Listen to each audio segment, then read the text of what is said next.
Hi, welcome everyone. We're sorry that we could not be with you today for the ePortfolio Forum. Unfortunately, this weather, this blizzard, didn't allow us, either one of us, to be able to get down to Washington, D.C. My name is Nancy O'Laughlin. I am an educational technology consultant at the University of Delaware, and I work in our academic technology services group, where we work with faculty and faculty that want to, in this case, include and incorporate in ePortfolios in their teaching. So today we are bringing our presentation to you via technology. It is called Using ePortfolios to Deepen Civic Engagement, and I'm going to turn it over to Sue, who will introduce herself and get us started. Thank you. I'm Sue Serra. I am the Assistant Director of the Office of Service Learning on campus. I work mainly with faculty to develop community-based projects in their curriculum. But I also run a program in the summer called the Service Learning Scholars, and it's a summer immersion program for students who are interested in community engagement. During this presentation, I want to discuss a little bit about the background of the Service Learning Scholars, how we developed an original reflection process, and some of the drawbacks, which led me to consider an electronic journal.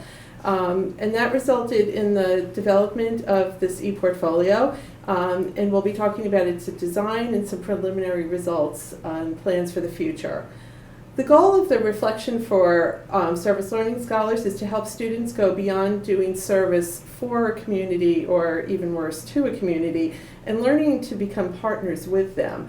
And instead, we found that the ePortfolio really encouraged this type of learning. Okay.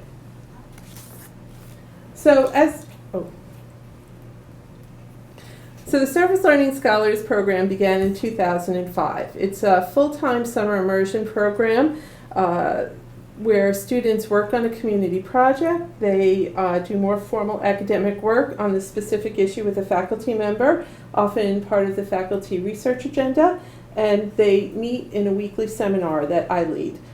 In the first year, I met with scholars individually. In their end of summer evaluations, they indicated that the experience had been transformative, but they felt very isolated from other students, and they really desired to have more community with other service learning scholars. So in 2006, I started bi-weekly meetings mainly to build community. And at one of these, it became apparent what role the meetings could have in the students' development.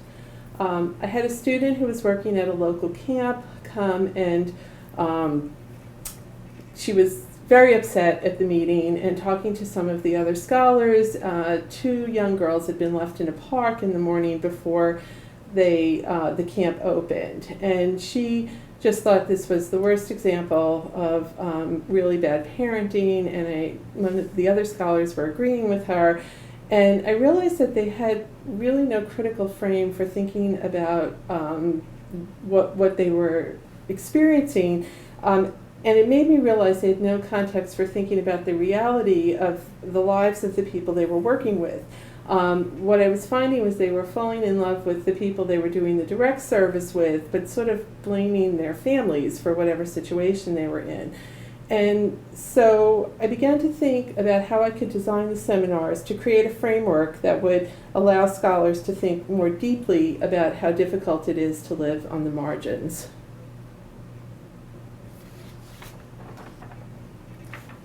So it took a while to find the texts that worked the best, but once I did, they really resonated with the scholars, and our weekly discussions became more thoughtful. One of these is a book called The Other Westmore, which was a great way to explore the concept of cultural capital and its impact on our lives, and it was a good way to talk about privilege and what happens when your cultural capital is not the same as that of the larger society, and may in fact be devalued by the larger society. The other is 3 Miles, which is This American Life podcast, and it explores the unintended consequences of an exchange program between an elite high school and a poor urban high school. And it is a really good way to talk about the arrogance of thinking we know best how to solve a problem without listening to everyone involved, It continues a discussion of privilege, and it also helps them really think about what it means to be with a community. In addition to our discussions, students also kept written journals in which they responded to a set of more formal reflection questions. I collected the journals about 3 times this summer. I read and commented on their responses. And while it was interesting reading, the journaling process was kind of vaguely unsatisfactory for all of us, but we weren't sure why. The other issue I found is while the text mentioned above caused scholars to really grapple with the idea about poverty as a complex social problem, the downside was that they were less likely to blame individuals for their own problems. They began to just see these communities as bundles of needs.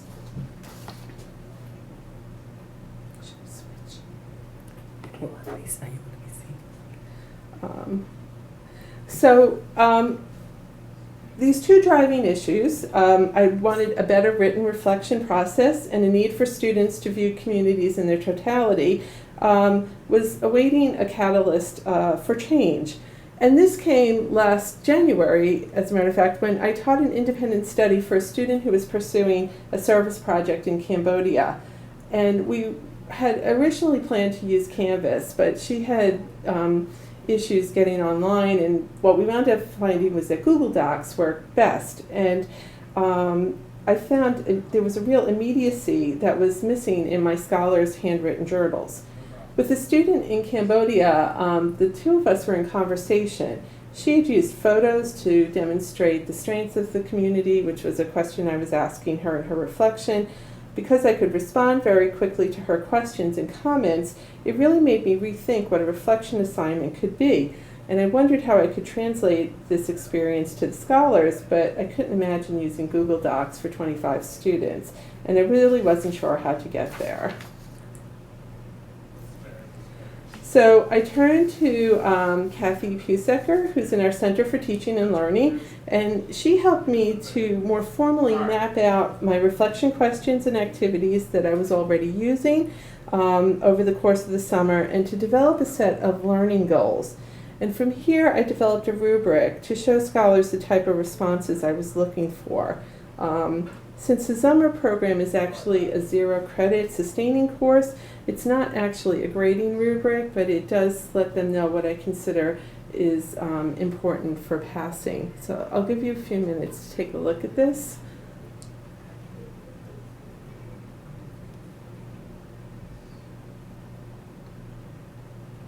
I will mention that Kathy's a big believer in having a rubric that is either your best case scenario and your worst, and then everything in between is either more like your best case or more like your worst. And that actually makes looking at a document much easier, and I think is actually better information for the student. So once the rubric was complete, I knew what I wanted the platform to do, and then I turned to Nancy to help me create the ePortfolio.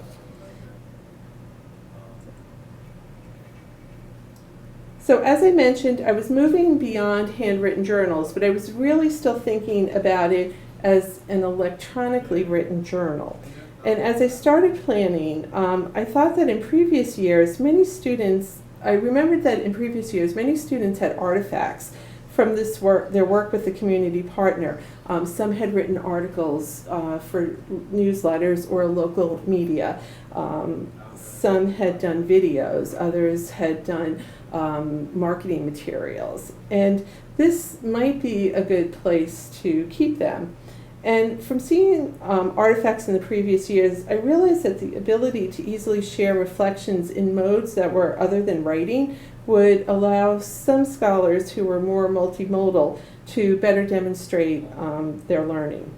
And Nancy really helped me to think about this project as bigger than an electronic reflection journal. Instead, she encouraged me to think about this as a portfolio, as a collection of student learning that they could actually use in the future. So now I'm going to turn it over to Nancy, and she's going to talk a little bit more about how we actually designed it and some of her thinking behind helping me create this. Hi, everyone. As a little bit of background, just so you know, the University of Delaware is a Google Apps institution. And although we've used ePortfolios and used different platforms, when I worked with Sue, partly because she had had that experience with Google Docs and was very excited, we actually did choose right offhand that we were going to use Google Sites. The students would get support on campus because, as I mentioned, we're a Google Apps institution. So she knew that they would have the technical questions that they might have answered. Plus, she was becoming more and more familiar with them and able to answer some of those questions herself, which was wonderful and something that, as instructional designers and working with faculty, we really appreciate that assistance. So I want to talk to you then a little bit about what we did design and to meet Sue's goals. So here is an ePortfolio template. Google Sites, here I'm going to go ahead and switch over so you can see it. Google Sites allows you to set up a template which enables the students then, when it's their summer, they can go in and they can make a copy of that template.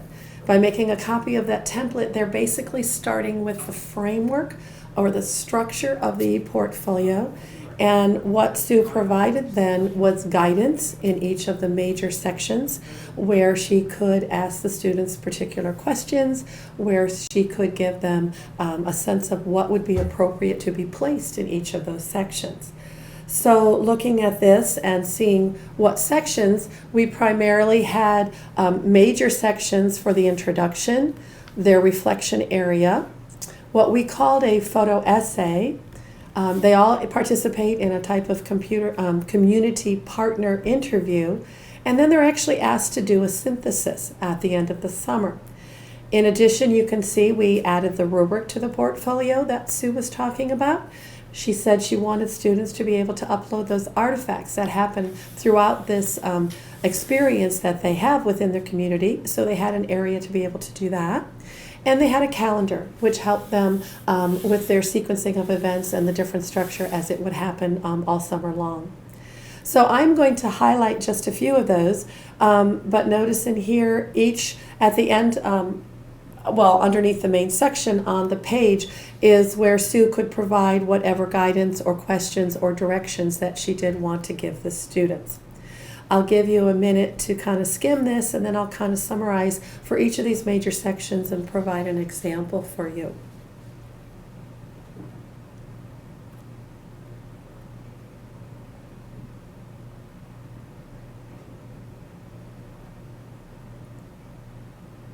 If you kind of notice toward the bottom of that first paragraph, she's asked them a very specific question. How has your perspective changed about yourself, your community, and or the world in general? Or what aspect of your summer had the most impact on your change in perspective? So, she's providing guidance each step of the way. So notice for the introductions, you're going to be able to see that students are actually able to personalize their ePortfolio. Although we've given them a template, each and every student is given the technical guidance and how they can choose their own theme, make it look a little bit like their own. And actually, we are finding most students are picking this up very easily on their own. So I'm going to show you first an example of Vanessa. Now, she chose with her introduction to be a much more formal approach. She's actually talking more about her specific project. So when you look at hers, you'll see, and I'm sorry, it's probably a little hard to read, with the coloring and things, but basically, as you skim it, she's talking real specifics and more formally about this project that she engaged in all summer long.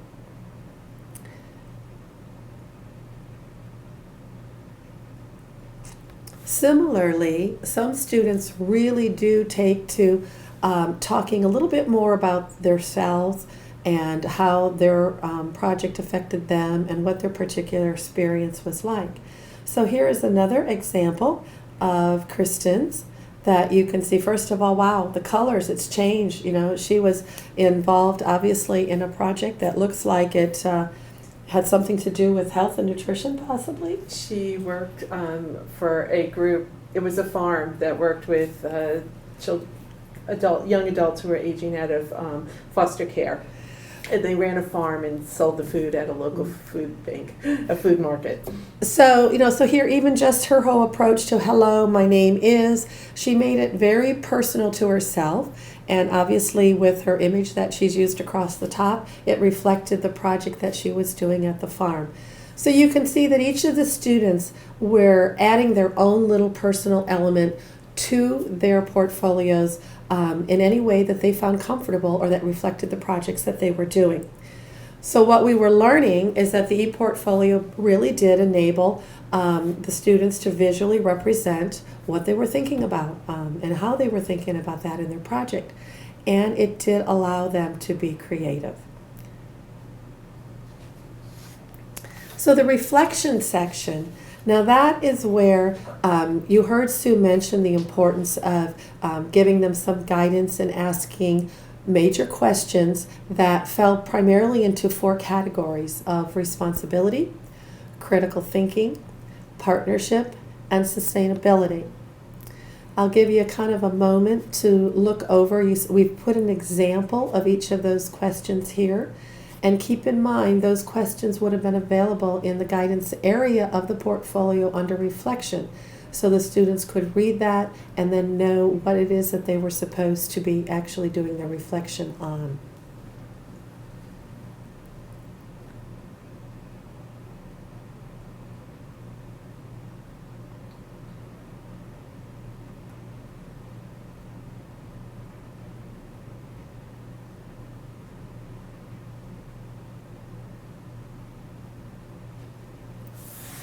So again, this ePortfolio really enabled them and Sue, so it was a really good student-instructor relationship, interaction, and there was this immediate dialogue that took place by just using the comments feature on that page in the ePortfolio. So there was this constant dialogue that took place. And it's that immediacy that Sue had talked about that she experienced with that student in Cambodia that she found in Google Docs. So now she had this discussion, which also she realized because she talked about the portfolio being a very safe environment for the students. At this point, it was pretty much just shared between the student and the instructor. At the end, and when we kind of follow up, you realize that, the students, these are owned by the students, so students could, in essence, choose later to share, but the commenting section was always intended to be private and something that they would remove if they ever were to share the ePortfolio beyond what they were doing for the summer in the Summer Scholars Program. So they were having discussions on sensitive issues. This instructor was able to actually make recommendations, refer students to additional resources that were specifically tailored to the issue and the community service project that these students were doing. So it was very customized, and just that dialogue became very genuine and something that the students and the instructor benefited from. And another section that we did was the synthesis section. And this synthesis section, happened at the end of the summer. And they kind of were expected to read through their previous reflection assignments. And then they were to kind of use the responses that they had to actually do a little bit more of a personal reflection, so that you actually reflect on their personal, their academic, and their civic learning. And perhaps address how the whole experience will inform their future academic plans and career goals. And if you're skimming the content of this particular reflection that a student included in their synthesis section, you can see that this really did enable an interesting conversation that Sue was able to have with this student that probably might normally not have taken place, because obviously Sue was able to read this, the student expressed this, and so the ePortfolio actually enabled this conversation with the student regarding her career. She was changing I think, what did you say she was in education originally? She was education and thinking of changing majors to do something in social work. But we were able to really expand her vision of what she could do and who she could be, and to make her start. We all thought she was a leader, all the people who worked with her, but she didn't see herself as one. And so part of this, because we were reading this, I was able to have those conversations with her about starting to see herself as a leader. And it was the ePortfolio that enabled that, because first of all, the student found a way to express it, and she was comfortable in expressing it in the environment that we had created for her to learn in. And then as instructor, Sue was able to see that and use that also as a means to have this conversation that might never have taken place otherwise. And Sue now is going to share with you the photo essay sections, which is a little bit more visual, and we wanted you to see how the ePortfolio also students were able to extend beyond written text to using images and other things to demonstrate some of their learning that happened in their community projects. So Sue, I'll turn it over to you. Okay. So the ePortfolio gave me a more robust way to have scholars think not just about the community's needs, but also about its strengths, which is an important part of service learning, because students need to see communities as whole, as not just a bundle of needs. So for one reflection assignment, they were asked to provide 3 to 4 photos with captions that demonstrated a strength in the community. I left it to the scholars to define what a strength was. I wasn't going to give them that. I told them they were not going to be judged necessarily on artistic merit, but how thoughtful the picture and the caption was. And I told them to think creatively, that I was open to, pretty much anything. The combination of image and words allowed me to know that they were thinking carefully about social justice and community, and to realize that they were all on this continuum. All of them hit the mark in some way. Some of them had more sophisticated responses than others, but all of them I could see were wrestling with a lot of these ideas, and that was the important outcome for me for the summer.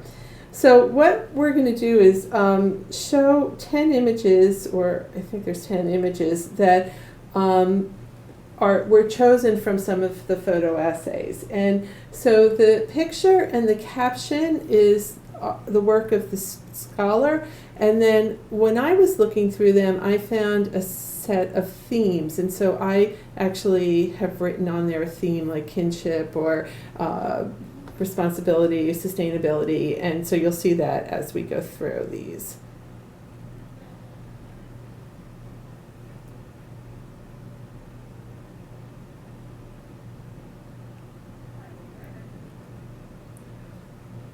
One of the important things that a lot of my students recognized was how much these communities all valued each other within them, that the sense of kinship and support was very strong. And I think they were a little surprised by that, but I think it was something that many of them got to see over the course of the summer.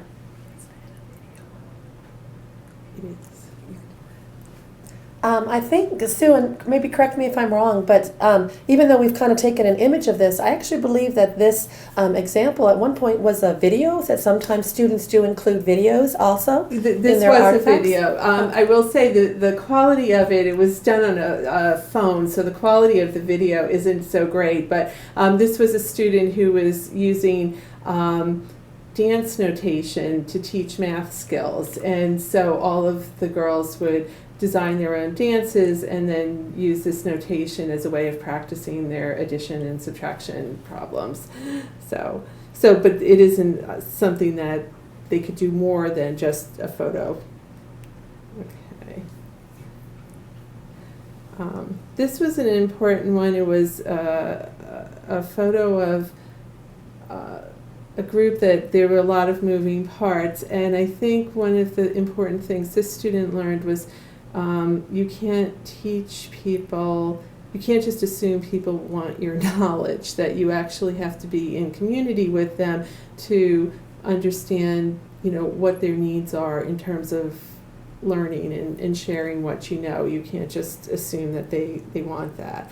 And this was, so one of the ways they did was at this farmer's market, they started bringing vegetables that people were not familiar with and making a very simple recipe right there, allowing people to taste it, and then having the recipe available for people to take with them. And they found that they could really expand their sales when they did this. Students working in disabilities recognize whether a place can be welcoming or not, depending on its accessibility. Two other students recognized that it was very important that people feel at home in markets, that they felt that their cultural background was being recognized and celebrated, as you can see it is in this place. The flags are cut off a little, but they're all from Central American and Caribbean and South American countries. Another student recognized the value of partnerships, and that everybody in a partnership has a role to play. And that you have to value everybody's role, including the students, the children who were coming to this event and for whom they were organizing this project. But they were important partners too, because they brought enthusiasm and energy to the project, and had they not done that, it would not have been successful. And I think this was one of my favorites because it does recognize the totality of the communities that they were working with. So these are two students who were working on the Blue Zones areas with a couple of senior centers, and those are places where people age to live to a very healthy old age. And they created an exercise program, and at this particular senior center, seniors were also bringing their grandchildren in. So there was a lot going on, but they all had a really good time together, and in fact created a program at the end to do a grape stomping activity. So to celebrate one of the Blue Zones in Italy, and so they really had a lot of fun. And I think that was an important thing both for them to recognize and for other people to see, my other scholars to see, that we have to take people, in their whole lives.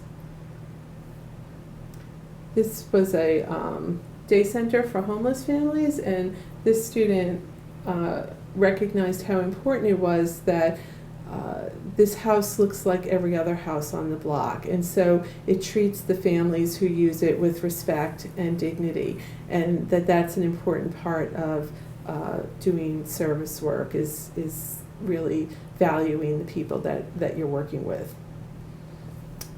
There were also students who worked with expanding opportunities, and these are in fields that are typically male, and so they run programs to get underrepresented women interested in mechanical engineering and in orthopedic surgery.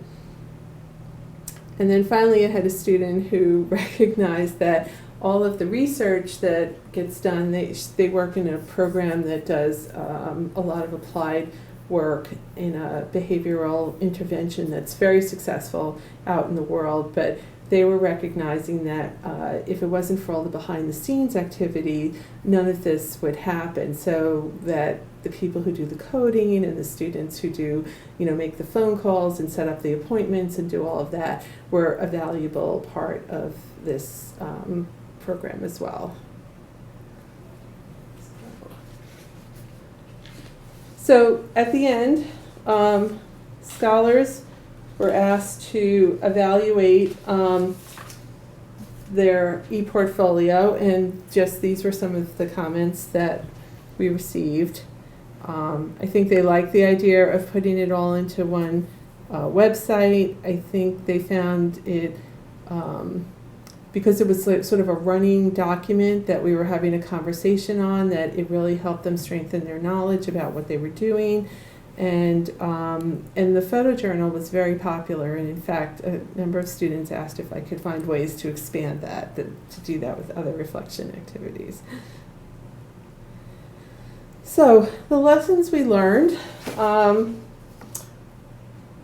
Originally, I provided a formal set of questions for weekly reflections, but in their evaluations, students asked if they could also more informally write about what was going on week by week in their community partnership. And so one of the things that I'll be working on is figuring out a better way to integrate the questions that I have that are more theoretical with their sort of day-to-day work. And so I'll be working on that this spring. A number of the students asked about ways to share with the other scholars. And I will say I'm sort of wrestling with that. My goal in the summer is to have them really wrestle with ideas of poverty and social justice, but not everyone's communication skills are at a developmental level that they're really ready to be shared. Some of the entries can be pretty raw, and I feel like the students need an opportunity to polish a bit before putting it out in public. So I'm still kind of mulling over what would be a way where they could create a community online, but without sort of having them say things that maybe they, it's one thing to say it to me, it's another thing to say it to the world in general. So we're still trying to figure that out. And then I want to work with the scholars, faculty, mentors to see how we could integrate the ePortfolio into the more academic work that the scholars are doing with the faculty. And some of the faculty were on the ePortfolio, sort of reading what was going on as the summer went, but most of them were just really focused on their own work, that their particular project, and not as much in the ePortfolio. So even though they knew it existed, that's something we're going to be considering. So, Nancy? So I'm going to put this up, and I will come back to the slide in a minute, but Sue and I are both going to kind of come back into the picture here on the video. Okay. So we're going to kind of wrap it up. Normally, we'd like to be taking questions face to face, so we do apologize for not being able to do that. So at the end, one more time, I'll put up that slide. Note that we've put our contact information. Please do not hesitate to email us, and we will be very happy to get back to you just as quickly as we can with any response to your questions that you may have. Also, again, we are sorry about the weather. Yes. We do wish everyone a safe return home to wherever you have come from to be attending the conference. And thank you for listening to our session. Sue, anything else you want to share just before I switch back to that question screen? I was just thinking as I was talking that at one point earlier on I had tried Sakai, and I found that we spent so much of the summer just working on issues around figuring out how to get students to even look at it, and then they couldn't get in and out of it. It was really a bit of an issue. So the Google Docs or Google Sites just lent itself so easily. There was really no learning curve, and that was really nice that we just were able to really get right into using the product instead of actually trying to figure out access and things like that. So I really recommend it. It was a really positive thing, and we're looking how to continue using it next year. Well, and you made it easy because somebody who already knew exactly what she wanted, she had her goals outlined, she already had a rubric that she knew she was going to use. She's like a dream. So thank you again. Yes. We really do appreciate you listening. I'm going to put that little back up so you'll have our contact information. And again, please be safe in returning to your homes.